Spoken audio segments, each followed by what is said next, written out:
आस्था कहे या फिर सनातन धर्म के प्रति प्रेम, जहां एक शख्स रामचरितमानस को राष्ट्रीय ग्रंथ घोषित करने की मांग को लेकर कन्याकुमारी से अयोध्या तक पैदल यात्रा कर रहा है। दिलचस्प बात यह है कि 35 साल के शख्स ने अन्न का भी त्याग कर रखा है और चिलचिलाती धूप में बिना किसी सुख सुविधाओं के कन्याकुमारी से अयोध्या तक की अकेला ही दूरी नाप रहा है।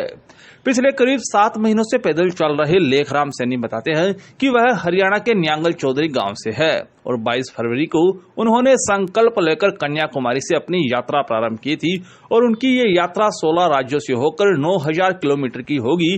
पिछले 7 महीनों में लेखराम 10 राज्यों की 6000 से ज्यादा की पैदल यात्रा कर चुके हैं और अब हरियाणा और दिल्ली के रास्ते यूपी में अयोध्या तक की पैदल यात्रा करेंगे। लेखराम कहते हैं कि धर्म सिर्फ एक है, सनातन बाकी सब पंथ है और सबसे पुराना धर्म है सनातन, जो 1,96 करोड़ 8,01,52 साल पुराना है। सैनी कहते हैं कि आज की युवा पीढ़ी को रामचरितमानस को पढ़ना जरूरी है। रामचरितमानस में हमारे धर्म का वर्णन किया गया है। सैनी बताते हैं कि देश में सिविल कोड लागू होना जरूरी है और अखंड भारत में एक देश एक कानून की पालना हो।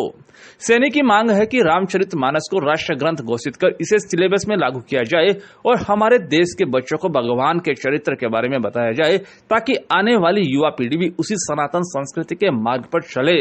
कन्याकुमारी से चला हूँ 22 फरवरी को और राम मंदिर अयोध्या की तैयारी है। राम मंदिर भगवान के चरणों में जाके झंडा स्थापित करूंगा।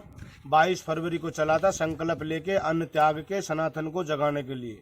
ये 16 राज्य का लक्ष्य है और 9000 किलोमीटर की यात्रा है और आज मैं 10 राज्य पार कर रहा हूँ। अब फिलहाल चूरू में आया हूँ और यहाँ भाइयों ने बढ़िया मान सम्मान किया है, तो मैं कहता हूँ कि ये जागरूकता बनी रहे। क्या मेरी मांग यही है कि रामचरितमानस को हिंदू राष्ट्र ग्रंथ बनाया जाए, पाठशाला में लागू किया जाए, देश में सिविल कोड लागू हो, एक देश हो, एक संविधान है तो कानून भी एक ही लागू हो।